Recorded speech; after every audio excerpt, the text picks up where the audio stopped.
10 പേരെ വിവാഹം കഴിച്ച് 11ാമനെ കല്യാണം കഴിക്കുന്നതിന് മണിക്കൂറുകൾക്ക് മുൻപ് അറസ്റ്റിലായ കാഞ്ഞിരമറ്റംകാരി രേഷ്മ ചെയ്തത് സമാനതകളില്ലാത്ത തട്ടിപ്പുകളാണ്. ആര്യനാട് പഞ്ചായത്ത് അംഗമായ യുവാവിനെ വിവാഹം ചെയ്യാൻ ശ്രമിക്കുന്നതിനിടെയാണ് രേഷ്മ പിടിയിലാവുന്നത്. പ്രതിശ്രുത വരനായ പഞ്ചായത്ത് അംഗവും സുഹൃത്തായ മറ്റൊരു വാർഡ് അംഗവും ഭാര്യയും ചേർന്നാണ് രേഷ്മയുടെ വിവാഹ തട്ടിപ്പ് പുറത്തു കൊണ്ടുവന്നത്. രേഷ്മയെ വിവാഹ തലേന്ന് താമസിപ്പിച്ചത് ചേട്ടന്റെ വീട്ടിലാണ്. ചേട്ടന്റെ ഭാര്യയുടെ സംശയമാണ് തട്ടിപ്പ് കണ്ടെത്താൻ വഴിയൊരുക്കിയത്. ഇതിനുശേഷം മറ്റൊരു വാർഡ് അംഗത്തിന്റെ വീട്ടിലുമെത്തി. അവിടെ ഉണ്ടായിരുന്ന സ്ത്രീക്കും സംശയം തോന്നി. അങ്ങനെയാണ് പിടിക്കപ്പെടുന്നത്. വിവാഹത്തിനായി ഒരുക്കിയ ആതിര ഓഡിറ്റോറിയത്തിലേക്ക് പോകാൻ നിന്ന രേഷ്മയെ ആര്യനാട് പോലീസ് നാടകീയമായി അറസ്റ്റ് ചെയ്യുകയായിരുന്നു. 45 ദിവസം മുൻപ് വിവാഹം കഴിച്ചതിന്റെ രേഖകൾ ബാഗിൽ നിന്നും കണ്ടെടുത്തതിനെ തുടർന്നാണ് കബളിപ്പിച്ചതായി പഞ്ചായത്ത് അംഗവും ബന്ധുക്കളും മനസ്സിലാക്കിയത്. മറ്റ് വിവാഹം കഴിച്ച രേഖകളും ഇവർ കണ്ടെത്തിയിരുന്നു. CPM-ലെ പ്രമുഖ നേതാക്കളെ അടക്കം കല്യാണത്തിന് മെമ്പർ ക്ഷണിച്ചിരുന്നു. വിവിധ ജില്ലകളിലെ പുരുഷന്മാരാണ് രേഷ്മയുടെ തട്ടിപ്പിന് ഇരകളായത്. ഓൺലൈനിൽ വിവാഹ പരസ്യം നൽകിയാണ് യുവതി തട്ടിപ്പ് നടത്തിയിരുന്നത്. പരസ്യം കണ്ട് ബന്ധപ്പെടുന്ന പുരുഷന്മാരോട് സിനിമാ കഥകളെ പോലും വെല്ലുന്ന കഥകൾ പറഞ്ഞാണ് ഇവർ വശത്താക്കുന്നത്. തുടർന്ന് പുരുഷന്മാർ തന്നെ മുൻകൈയെടുത്ത് വിവാഹം നടത്തുകയും വിവാഹത്തിന് പിന്നാലെ കയ്യിൽ കിട്ടുന്നതുമായി സ്ഥലം വിടുന്നതുമായിരുന്നു രേഷ്മയുടെ രീതി. ആര്യനാട് വെള്ളിയാഴ്ചയാണ് വിവാഹം നടത്താൻ നിശ്ചയിച്ചിരുന്നത്. 5-ാം തീയതി രേഷ്മയെ യുവാവ് കൂട്ടിക്കൊണ്ടുവന്ന് ഉടമലയ്ക്കലുള്ള ഒരു വാർഡ് മെമ്പറുടെ വീട്ടിൽ താമസിപ്പിച്ചിരുന്നു. വിവാഹ ദിവസം രാവിലെ കുളി കഴിഞ്ഞ് തനിക്ക് ബ്യൂട്ടി പാർലറിൽ പോകണമെന്ന് രേഷ്മ പറഞ്ഞു. വൈകാതെ ബ്യൂട്ടി പാർലറിൽ പോവുകയും ചെയ്തു. വാർഡ് മെമ്പറുടെ ഭാര്യ കുളിമുറിയിൽ കയറിയപ്പോൾ രേഷ്മ കുളിച്ചതിന്റെ ലക്ഷണങ്ങൾ കണ്ടില്ല. തുടർന്നാണ് രേഷ്മയുടെ പെരുമാറ്റത്തിൽ സംശയങ്ങൾ തോന്നിയത്. ഇതോടെ വാർഡ് മെമ്പറുടെ ഭാര്യ രേഷ്മയുടെ ബാഗ് പരിശോധിക്കുകയായിരുന്നു. അപ്പോഴാണ് മുൻ വിവാഹങ്ങളുടെ സർട്ടിഫിക്കറ്റുകളെല്ലാം കണ്ടെത്തിയത്. ഉടൻ തന്നെ പോലീസിനെ വിവരവും അറിയിച്ചു. തുടർന്ന് CI അജീഷ്, SI വേണു എന്നിവരും വനിതാ പോലീസ് ഉദ്യോഗസ്ഥരും ചേർന്ന് രേഷ്മയെ കസ്റ്റഡിയിലെടുക്കുകയായിരുന്നു. പിന്നീട് പോലീസ് നടത്തിയ ചോദ്യം ചെയ്യലിൽ രേഷ്മ തട്ടിപ്പിന്റെ പിന്നാമ്പുറവും തുറന്നു പറഞ്ഞു. താൻ നിരവധി വിവാഹങ്ങൾ കഴിച്ചതായി രേഷ്മ വെളിപ്പെടുത്തി. ഇതിൽ ഒരു വിവാഹത്തിൽ രേഷ്മയ്ക്ക് ഒരു കുട്ടിയുമുണ്ട്. ആദ്യ വിവാഹമാണെന്ന് പറഞ്ഞാണ് രേഷ്മ വിവാഹങ്ങൾ നടത്താറുള്ളത്. വരനെ കൊണ്ട് വിവാഹത്തിന് മുൻപ് തന്നെ സ്വർണവും വസ്ത്രങ്ങളും വാങ്ങിപ്പിക്കുന്നതും യുവതിയുടെ പതിവായിരുന്നു.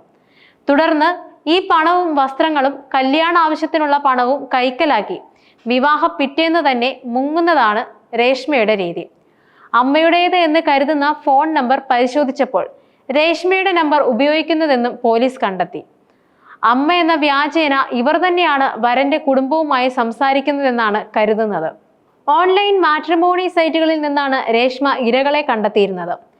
ഇത്തരത്തിലാണ് പഞ്ചായത്ത് അംഗത്തെയും രേഷ്മ വലയിലാക്കിയത്. ഫോൺ നമ്പർ സംഘടിപ്പിച്ചതിന് പിന്നാലെ മെയ് 29-ന് അമ്മ പഞ്ചായത്ത് അംഗത്തിന്റെ ഫോണിലേക്ക് വിളിച്ചു. പിന്നാലെ രേഷ്മയും യുവാവുമായി സംസാരം തുടങ്ങി. സംസാരം സൗഹൃദത്തിലേക്കും അടുപ്പത്തിലേക്കും വഴിമാറി. തുടർന്ന് കോട്ടയത്ത് വെച്ച് ഇരുവരും കൂടിക്കണ്ടു. ഈ കൂടിക്കാഴ്ചയാണ് രേഷ്മയുടെ കഥ പൊളിയാൻ കാരണമായത്.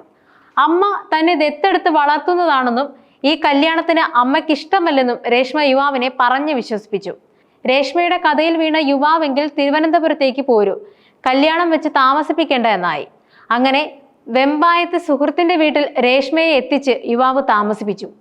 എന്നാൽ വിവാഹ ദിവസം കുളിമുറിയിൽ കുളിക്കാൻ പോയ രേഷ്മ ചെയ്ത ചെറിയ മണ്ടത്തരം അഴിക്കുള്ളിലാക്കി. കുളിക്ക് ശേഷം ബ്യൂട്ടി പാർലറിൽ പോകണമെന്ന് പറഞ്ഞ രേഷ്മ ബ്യൂട്ടി പാർലറിൽ പോവുകയും ചെയ്തു. തൊട്ടു പിന്നാലെ പ്രതിശ്രുത വരന്റെ സുഹൃത്തായ വാർഡ് മെമ്പറുടെ ഭാര്യ കുളിമുറിയിൽ കയറിയപ്പോൾ രേഷ്മ കുളിച്ചതായി കണ്ടെത്തിയില്ല. ഇതോടെ കള്ളം പറയുന്നയാളാണ് രേഷ്മയെന്ന് പൂർണ്ണമായും മനസ്സിലായി. ഇതോടെയാണ് ബാഗ് പരിശോധന തുടങ്ങിയത്. കുളിച്ചാൽ ഇട്ടിരിക്കുന്ന മേക്കപ്പ് പോകുമോ എന്ന് രേഷ്മ ഭയന്നിരുന്നു. അതുകൊണ്ടാണ് കുളിക്കാത്തതെന്നാണ് സൂചന. മേക്കപ്പ് ഇട്ട് അതീവ സുന്ദരിയായാണ് പഞ്ചായത്ത് മെമ്പറെ രേഷ്മ വളച്ചു വീഴ്ത്തിയത്. യഥാർത്ഥ നിറവും മുഖവും പുറത്ത് കാട്ടാതിരിക്കാനായിരുന്നു കുളി ഒഴിവാക്കിയത്. താൻ അനാഥയായിരുന്നുവെന്നും തന്നെ ദത്തെടുത്തതാണെന്നും പറഞ്ഞാണ് രേഷ്മ യുവാക്കളുമായി അടുപ്പം കൂടുന്നത്.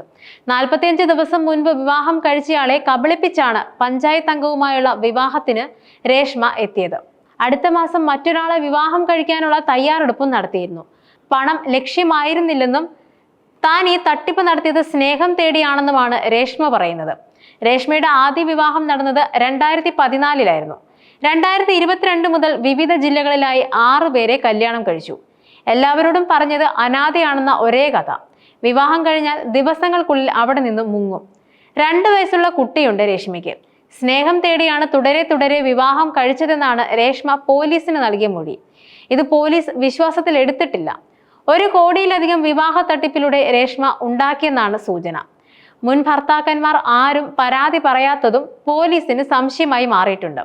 പഞ്ചായത്ത് അംഗവുമായുള്ള വിവാഹത്തിനായി കോട്ടയത്ത് നിന്നും തിരുവനന്തപുരത്തേക്ക് എത്തിച്ചത് മറ്റൊരു യുവാവാണ്. പോലീസ് രേഷ്മയെ ചോദ്യം ചെയ്തപ്പോൾ ഒപ്പമുള്ളത് ആരാണെന്നും കോട്ടയത്ത് നിന്നും തിരുവനന്തപുരത്തേക്ക് എത്തിച്ചത് ഈ യുവാവാണോ എന്നും ചോദിച്ചിരുന്നു. ഇതിന് രേഷ്മ നൽകിയ മറുപടിയാണ് പോലീസിനെ പോലും ഞെട്ടിച്ചത്. പഞ്ചായത്ത് അംഗത്തെ വിവാഹം കഴിച്ചതിന് ശേഷം അടുത്ത മാസം താൻ വിവാഹം കഴിക്കാനിരുന്ന ആളാണ് ഈ യുവാവെന്നാണ് രേഷ്മ പോലീസിന് നൽകിയ മൊഴി. ഇതുവരെ 6 പേരെ മാത്രമാണ് താൻ വിവാഹം കഴിച്ചതെന്നാണ് രേഷ്മ പോലീസിനോട് പറയുന്നത്. വിവാഹ തട്ടിപ്പിനിരയായവരെ കണ്ടെത്തി വിവരം തേടാനുള്ള ശ്രമത്തിലാണ് നിലവിൽ പോലീസ്. നാണക്കേട് കാരണമാകും തട്ടിപ്പിനിരയായവർ വിവരം പുറത്ത് അറിയിക്കാതിരുന്നതെന്നാണ് സംശയം.